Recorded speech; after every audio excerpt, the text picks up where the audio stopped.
and you can come off of mute by pressing the *6. And I'm going to change it so that I am in the spotlight. All right. Oh, nope, that's not what I meant to do. Every now and again, I forget how these controls work. All righty, there we go. Welcome to Bible study, and thank you for your patience with me as I figure that out. We are in Numbers chapter 15. So we're about halfway through the book of Numbers, and we've been working our way slowly through the Pentateuch. Numbers is the fourth book said to be authored by Moses, followed by Deuteronomy. And in Numbers, the Israelites are taken all the way up to the cusp of the Promised Land, and they have gone and taken a brief journey in with their scouts, and the scouts have come back and discouraged the Israelites from going in, saying there's giants, the people are too powerful, this will never work. And they didn't trust God enough to go forward. And so there were some consequences, and the Lord punished the Israelites who refused to go in. And then God said, you're going to wander around the wilderness until all of you that were of fighting age who refused to go in and fight for the Lord have died. So that's just happened. And then afterwards, the Israelites felt sorry. They felt bad. And they said, we'll go in now and do what God told us to do, not realizing that the Lord's not with them in this. There are still consequences. You can be sorry for failing to do what was asked of you, and it's not just a magic do-over button where you get to start again. So now they've just suffered some pretty horrific losses as they've tried to go into the Promised Land without God's blessing and support. And here we are in chapter 15. Then the Lord told Moses, give the following instructions to the people of Israel. When you finally settle into the land I am giving you, you will offer special gifts as a pleasing aroma to the Lord. These gifts may take the form of a burnt offering, a sacrifice to fulfill a vow, a voluntary offering, or an offering at any of your annual festivals, and they may be taken from your herds of cattle or your flocks of sheep and goats. When you present these offerings, you must also give the Lord a grain offering of 2 quarts of choice flour, mixed with 1 quart of olive oil. For each lamb offered as a burnt offering or a special sacrifice, you must also present 1 quart of wine as a liquid offering. If the sacrifice is a ram, give a grain offering of 4 quarts of choice flour, mixed with 1/3 of a gallon of olive oil, and give 1/3 of a gallon of wine as a liquid offering. This will be a pleasing aroma to the Lord. So we've gone from the Israelites facing consequences to now the Lord is asking again for offerings to be made when they actually go in. God is reminding the people of this sort of covenant relationship of give and take, and the idea of gratitude, that we are to give thankfulness to God when we accomplish with God's help what has been asked of us. So, verse 11, each sacrifice of a bull, ram, lamb, or young goat should be prepared in this way. Follow these instructions with each offering you present. All of you native-born Israelites must follow these instructions when you offer a special gift as a pleasing aroma to the Lord. And if any foreigners visit you or live among you and want to present a special gift as a pleasing aroma to the Lord, they must follow the same procedures. Native-born Israelites and foreigners are equal before the Lord and are subject to the same decrees. This is a permanent law for you to be observed from generation to generation. The same instructions and regulations will apply both to you and the foreigners living among you.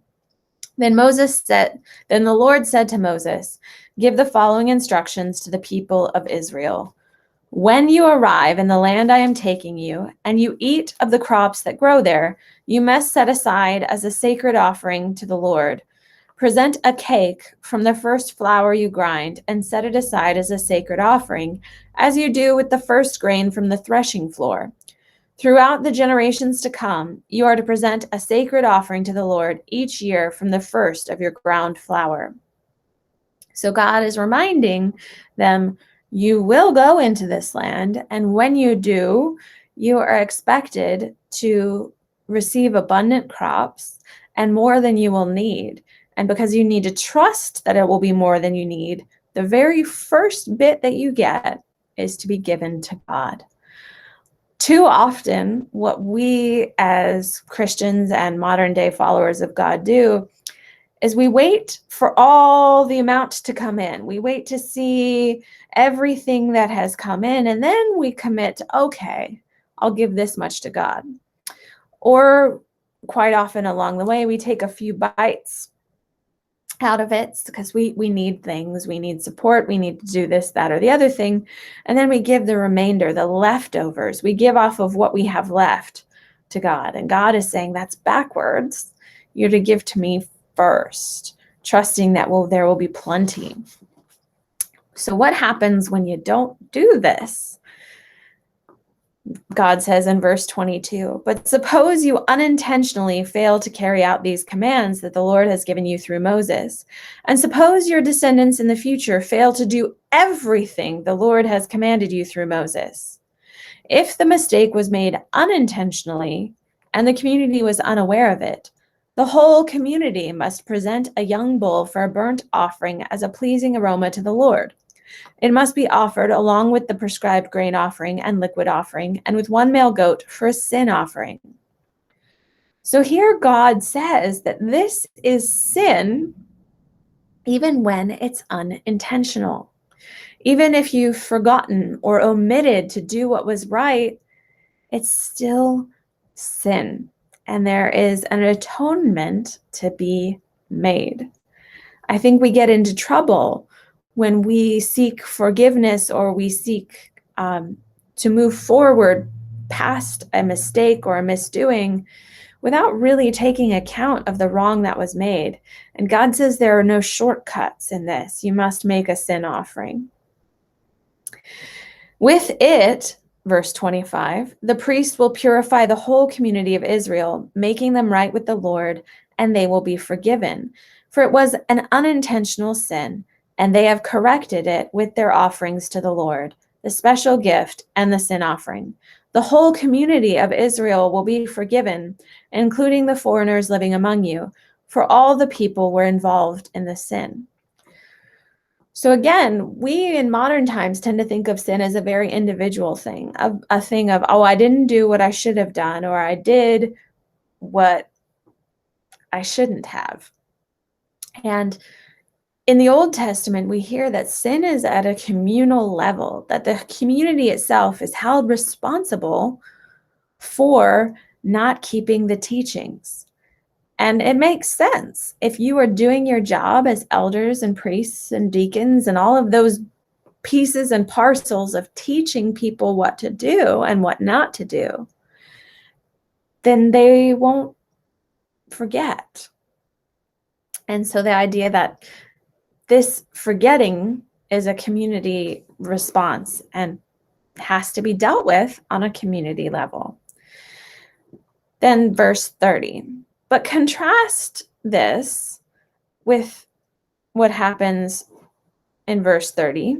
But those who brazenly violate the Lord's will, whether native-born Israelites or foreigners, have blasphemed the Lord, and they must be cut off from the community, since they have treated the Lord's word with contempt and deliberately disobeyed his command. They must be completely cut off and suffer the punishment for their guilt. So God is saying there is no place in the promised land. There's no place in this community for people who are not following God's plan. If you are not willing to do what God has asked of you, then God is not interested in having you carry forward. Again, God is very sure of what is right. And God has no patience for people who know what's right and what's wrong and choose to do evil. And, this seems a little harsh, especially for us modern Christians who say, grace is sufficient. Grace covers over a multitude of sins. And yes, that is true. But to willfully, to know that something is wrong and continue to do it anyway, is to sin against God's grace. And I do believe that we are held accountable for those. There's a reason why the Episcopal Church and the Christian traditions have the process of excommunication. We don't use it very often, but we do have a formal way to excommunicate, to take people out of the community of faith when they are not acting in accordance with God's will. And that tradition carries down from the early Judeo community. We don't do it very often at all. I've personally never excommunicated anyone. I have told someone I would if they did not repent of their sin because they were committing something very grievous and harmful to others, but they chose to repent, and so they were welcomed back. So after this penalty is established for not giving to God, God goes on to establish some more penalties, some more consequences for not doing what God has said. Verse 32. One day, while the people of Israel were in the wilderness, they discovered a man gathering wood on the Sabbath day. The people who found him doing this took him before Moses and Aaron and the rest of the community. They held him in custody because they did not know what to do with him. Then the Lord said to Moses, "The man must be put to death. The whole community must stone him outside the camp." So the whole community took the man outside the camp and stoned him to death, just as the Lord had commanded Moses.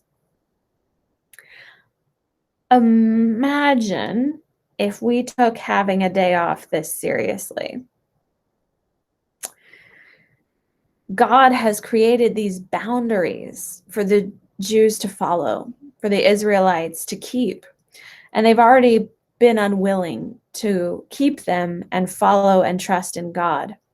And note that failure comes first before this heightened sense of consequences. The Sabbath breaker is held to a very high standard of account after the whole community has failed to enter into the promised land and trust in the Lord. And God is showing a willingness for someone to be made an example of, for someone who is defying the laws of God, but also leading others astray, to say, look, I can do what I want, when I need to. And so, yes, the Sabbath breaker is put to death. We don't do this anymore. Again, in Christian heritage, we don't even really follow too much of the having a Sabbath. But I believe that's to our own detriment. Because again, we were designed to work for 6 days and rest for 1. And we look at the punishment, but we don't look at the curse of the breaking of the command. Because I do believe it is a curse on humanity, this idea that we have to be constantly productive or constantly earning our keep or scratching out a living just to survive. Our society is broken if we cannot rest in the Lord 1 day in 7. All right, so we move on from, these not giving back to God, not resting and trusting in God, to a seemingly strange issue with clothing. Verse 37, then the Lord said to Moses, give the following instructions to the people of Israel. Throughout the generations to come, you must make tassels for the hems of your clothing, and attach them with a blue cord. When you see the tassels, you will remember and obey all the commands of the Lord, instead of the following of your own desires and defiling yourselves as you are prone to do. The tassels will help you remember that you must obey all my commands and be holy to your God. I am the Lord your God who brought you out of the land of Egypt, that I might be your God. I am the Lord your God. So, few of us place tassels on our garments anymore, but many of us will wear a cross as a remembrance. I wear a clergy collar as a continual reminder and somewhat pain in the neck of the vows that I have taken to obey and honor and follow God. And early on, we see these physical representations of inward spiritual practices. A tassel on a clothing is just a sign, a symbol of what God is asking you to do. We don't keep tassels on our clothing anymore because we don't keep the same law. We are not held to the law of Moses, but we do have our baptismal vows and our baptismal covenant, and we have those continued reminders of take this seriously, to honor and obey God. So after this portion, you'd think they would be good to go for a little while. They had this fabulous disobedience, and then they had the punishment and the reminder of these are the obedient things I'm asking of you. But again, we have human rebellion. One day, Korah, son of Izhar, a descendant of Kohath, son of Levi, conspired with Dathan and Abiram, the sons of Eliab, and On, son of Peleth, from the tribe of Reuben. They incited a rebellion against Moses, along with 250 other leaders of the community, all prominent members of the assembly. They united against Moses and Aaron and said, "You have gone too far. The whole community of Israel has been set apart by the Lord, and he is with all of us. What right do you have to act as though you are greater than the rest of the Lord's people?" When Moses heard what they were saying, he fell face down on the ground. Then he said to Korah and his followers, "Tomorrow morning the Lord will show us who belongs to him and who is holy. The Lord will allow only those whom he selects to enter into his own presence. Korah, you and all your followers must prepare your incense burners. Light fires in them tomorrow and burn incense before the Lord. Then we will see whom the Lord has chosen as his holy one. You Levites are the ones who have gone too far." Now, why might this have happened? Why were the Israelites conspiring and murmuring and unhappy? Well, again, here is Moses and Aaron saying, it's time to turn back. It's time to go back into the wilderness, and none of you will ever get to go into this promised land with milk and honey. And the leaders don't take kindly to that. They think, who are you to say what God will do and won't do? I don't want that to be what God has to say. Therefore, you're the problem, not me. And it's easy to look back with the hindsight and say, oh, those silly Israelites. But this happens all the time in churches and in governments and in any place where power is used or abused. There is squabbling over what is the right thing to do and who gets to make those choices and decisions. And so Moses says, all right, you think you're the one that can speak to God? Let's put that to the test. So verse 8, then Moses spoke again to Korah. Now listen, you Levites, does it seem insignificant to you that the God of Israel has chosen you from among all the community of Israel to be near him so you can serve him in the Lord's tabernacle and stand before the people to minister to them? Korah, he has already given this special ministry to you and your fellow Levites. Are you now demanding the priesthood as well? I think there is an element in all of us that is discontented with what we have or what we've been given. All of us on occasion seek more, either more authority or more power or more privilege or more honor. And Moses reminds them, you're already in a place of honor. The Lord is the one you and your followers are really revolting against. For who is Aaron that you are complaining about him? Then Moses summoned Dathan and Abiram, the sons of Eliab, but they replied, we refuse to come before you. Isn't it enough that you brought us out of Egypt, a land flowing with milk and honey, to kill us here in the wilderness, and that you now treat us like your subjects? What's more, you haven't brought us into another land flowing with milk and honey. You haven't given us a new homeland with fields and vineyards. Are you trying to fool these men? We will not come. So the eternal age-old blame game, shift the blame onto someone else. It's not our fault we didn't go into the new land of milk and honey. It's yours. You didn't adequately prepare us or make us ready. It's your fault. So they refused to come. Verse 15, then Moses became very angry and said to the Lord, do not accept their grain offerings. I have not taken so much as a donkey from them, and I will never hurt a single one of them. And Moses said to Korah, you and all your followers must come here tomorrow and present yourselves before the Lord. Aaron will also be here. You and each of your 250 followers must prepare an incense burner and put incense on it, so you can all present them before the Lord. Aaron will also bring his incense burner. The Israelites have some pretty short memory.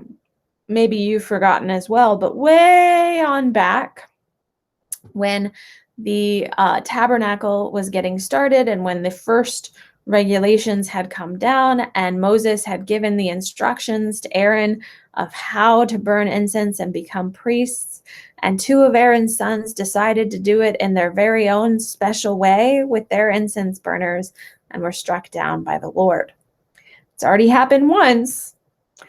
And here Moses is saying, okay, let's do a trial by incense again. I would hope, if I was in a state of sin in this moment, that I would go, I'm not that confident that God is with me in this rebellion. But that's not what they are. So each of these men prepared an incense burner, lit the fire, and placed incense on it. Then they all stood at the entrance of the tabernacle with Moses and Aaron. Meanwhile, Korah had stirred up the entire community against Moses and Aaron, and they all gathered at the tabernacle entrance. Then the glorious presence of the Lord appeared to the whole community, and the Lord said to Moses and Aaron, get away from all these people, so that I may instantly destroy them. So the people were hoping for a coup. They were hoping that they could just wrest from Moses and Aaron this magical relationship with God so that they could control God and get what they wanted. And here God says, that's not how this works. Verse 22, but Moses and Aaron fell down on the ground. Oh God, they pleaded, you are the God who gives breath to all creatures. Must you be angry with all the people when only one man sins? Moses and Aaron point out that it's not the people who've been led astray that are at fault.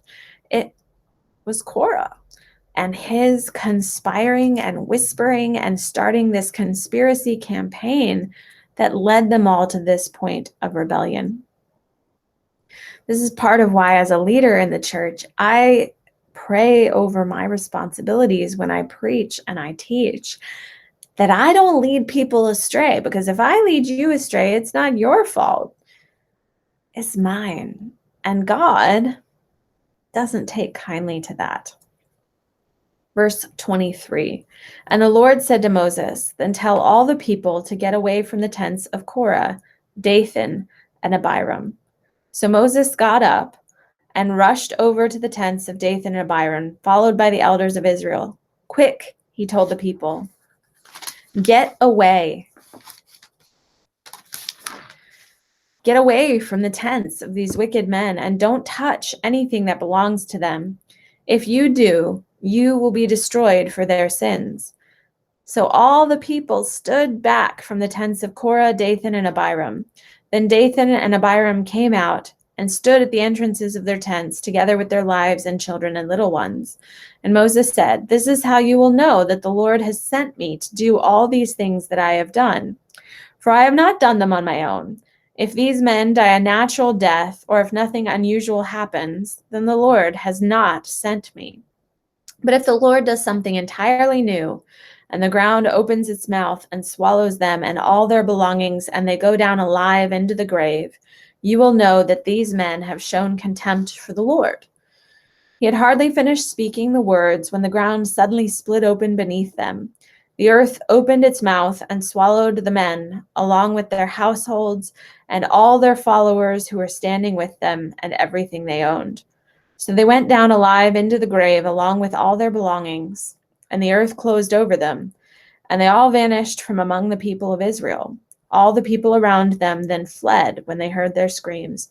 "The earth will swallow us up too," they cried. So I'm going to pause there because there's a lot to unpack. A lot of people will look at this and say how horrible God was. How horrible that innocent women and children died as a result of these three men's sins. And what kind of good and loving God would allow that to happen? Remember, our God requires us to be faithful to God above any other. So when I, in my mind, have this hierarchy of who I am and who I serve, I say, I'm a beloved child of God first. Then I am a spouse, and then I am a mother. Then I am a priest. Because those were the vows in the order that I became those roles. And so I have to honor my own relationship with God first and foremost. All of these people heard the warnings, including the three men and their wives and their children. And those wives, they made a choice to stand with their husband. They could have taken their children and stepped away. And they didn't. And they made an allegiance that was unholy, and there were consequences. There are family allegiances that are unholy and ungood. Not a very good grammar, but I don't know a better way to say it. If your family is taking part in evil, if your family is a member of the Ku Klux Klan, if your family is a member of a white supremacist organization, if your family is engaging in pedophilia, if your family is doing any of these things, and yet you choose to say, I'm going to stand by them, I'm going to protect them, I'm going to do those things, well, you're going to have to suffer those consequences as well, because you are complicit in their choices. And that's what happened. And so the families paid a price and a consequence. So after that, we hear, then fire blazed forth from the Lord and burned up the 250 men who were offering incense. Pretty bold of them to continue to offer their incense in light of all that is happening. But, there are people that are convinced of their own righteousness and their own power, that they honestly believe that they can manipulate and control God. And that's what happens. And they die for their sins. Verse 36. And the Lord said to Moses, tell Eleazar, son of Aaron the priest, to put all the incense burners from the fire, for they are holy. Also tell him to scatter the burning coals. Take the incense burners of these men who have sinned at the cost of their lives, and hammer the metal into a thin sheet to overlay the altar. Since these burners were used in the Lord's presence, they have become holy. Let them serve as a warning to the people of Israel. So the altar is now adorned forever with a remembrance of what has been done this day. So the Lord's instructions were carried out, and this warned the Israelites that no one No unauthorized person who is not a descendant of Aaron should ever enter the Lord's presence to burn incense. If anyone did, the same thing would happen to him as to Korah and his followers. So the Lord's instructions to Moses were carried out. So you would think, we've had a massive rebellion, we wouldn't go into the promised land, and then we got spanked for it. So then we did go into the promised land without God, and then we had a spanking from the people there, and then we got our own little rebellion going on here, and we muttered against our own leaders, and then there was another spanking of God. You'd think they'd be done for a while, right? Sadly,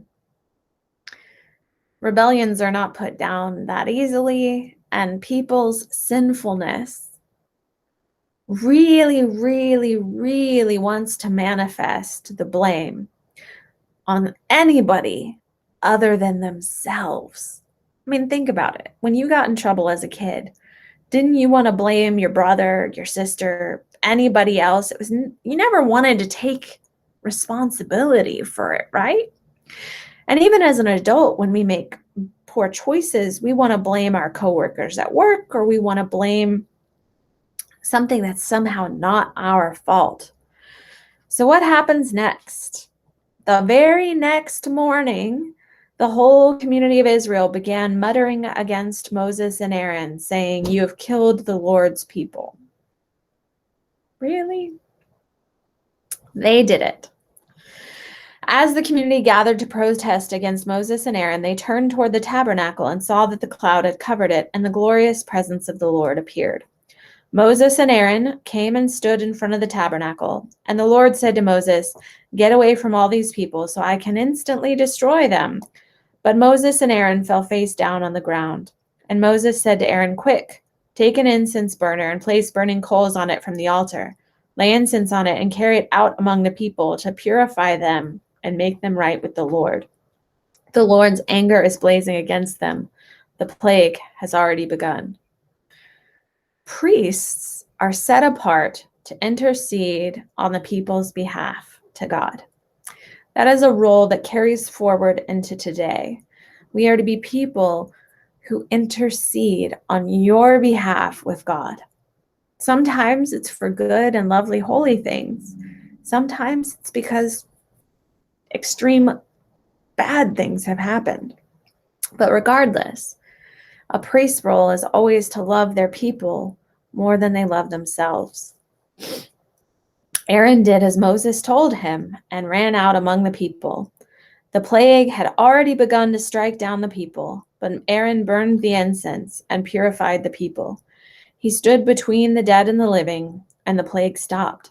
But 14,700 people died in that plague, in addition to those who had died in the affair involving Korah.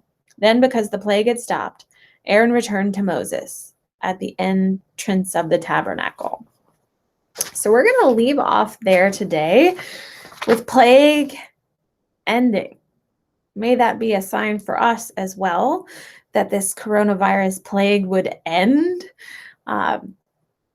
But let us maintain our faithfulness to God in the midst of it. I'm going to end the recording, and I'm ending early today because there is history happening today. And I imagine many of us would like to watch the inauguration